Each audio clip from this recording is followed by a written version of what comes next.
Get out of here. Come on. He's back. I just let him out.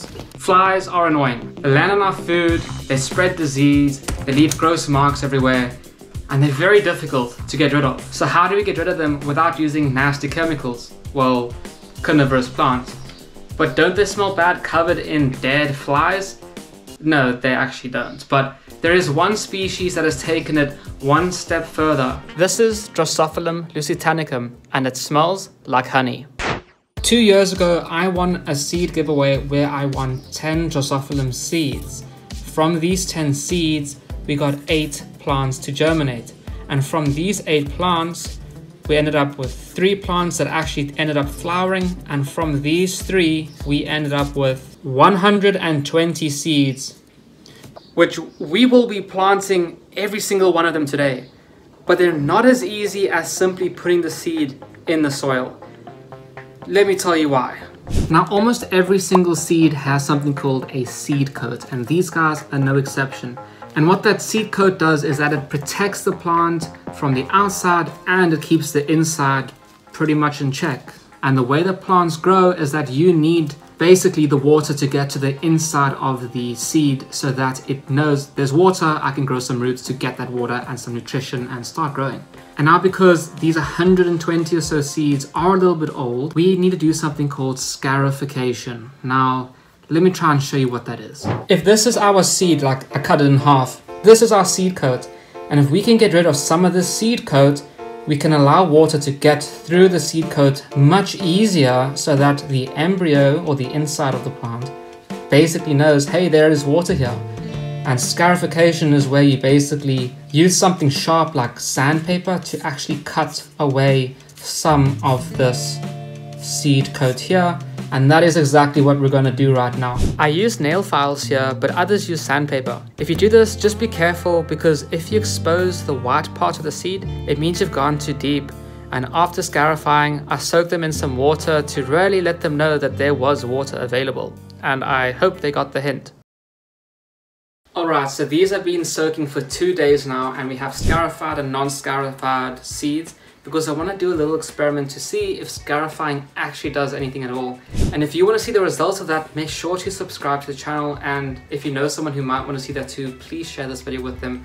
It honestly helps a lot. But scarifying them and putting them in some water is only half of the story. We need to get their soil, and the type of pots that they'd use is also a little bit different. But let me go and get that stuff first, and I'll explain to you guys what I mean once we have everything set up. Alright, let's go. Now, these plants are very picky. Unlike other carnivorous plants that love sitting in water all the time, these guys prefer it on the dry side.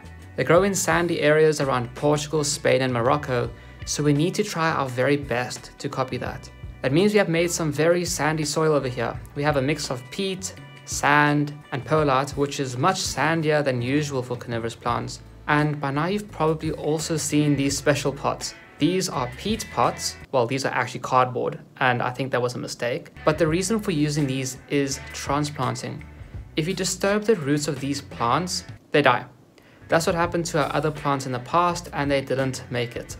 And so by using these pots, you can easily drop these little peat pots into the bigger pots when the time comes, and their roots naturally grow out of these little pots into their new home. However, by now, we actually started running into some problems with these damn pots. Those little trays have not absorbed any water, and it's been 2 days now. I think it's because the cardboard doesn't really want to soak the water in. I thought this was peat, but it turns out it's actually cardboard. What I'm going to do is I'm going to put little holes at the bottom of each pot. Hopefully the water will then be able to be absorbed into the soil a bit easier, because these plants do need to be wet when they're seedlings.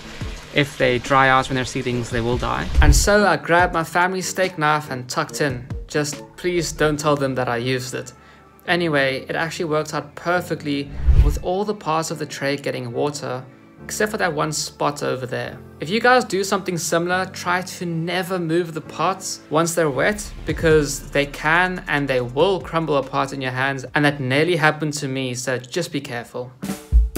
Alright guys, so putting those holes in those trays actually worked really well, as you saw, but we have another problem. Those seeds have been inside of that water soaking for 4 days now. It's a bit too long. They can actually suffocate, so we need to get them out today. But how the hell am I going to get the seeds out of the water. I had an idea of using an eyedropper squeezy thing that soaks the seeds up and then you can drop them on, but I don't have that. And I thought of using a straw. I don't have that either. I thought I did, so I need to think of something because this has to happen today. Okay, quick update. I found a pen and it's see-through because that's what I want. So I want it to be see-through so I can see the seed and suck it up like a straw. This end blue bit is impossible to get off. I've tried pushing it out, but I'm in the shed now, so let's see if I can figure something out.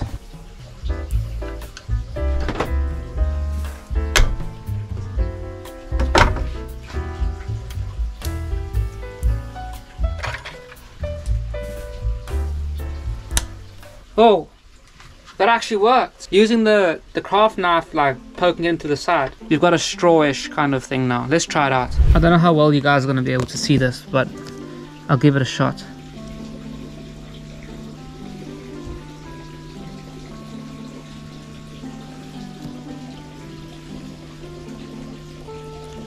I mean, it works. Somewhere in there is maybe 1 or 2 seeds and I don't know, so I'll look around, but it kind of works. Let me do a couple more and get better at it. Just get as much water out as you can, just tweezer it in. So thanks to Karen's clever thinking, she saved my back from a lot of pain because I was literally about to do it like this without thinking twice. If I had an eyedropper, it would have worked really well, so I think I need to add that onto my shopping list. But as it turns out, if you actually poke the seeds with your finger, they stick on and then you can easily push them into the soil. So this method makes it really simple. But something that I did notice is that you do need to be careful doing this because, like I mentioned, they've been in the water for 4 days and I'm not sure if I just imagined this or something, but the seeds felt like very soft. Some of them felt a bit squishy, and I don't think that's a really good sign, but only time will tell. So we just finished it off. My back hurts, but Karen was the voice of reason. Instead of using that straw method, which kind of makes sense if you had a dropper, I don't, but she just said pour it out and use a tweezer, so we did and she helped me out, so it went very quickly. Now it's time to put these plants into the greenhouse, and they should start sprouting very soon. So make sure you subscribe to the channel so you don't miss out on that. But let's get them in because my back is killing me right now, honestly.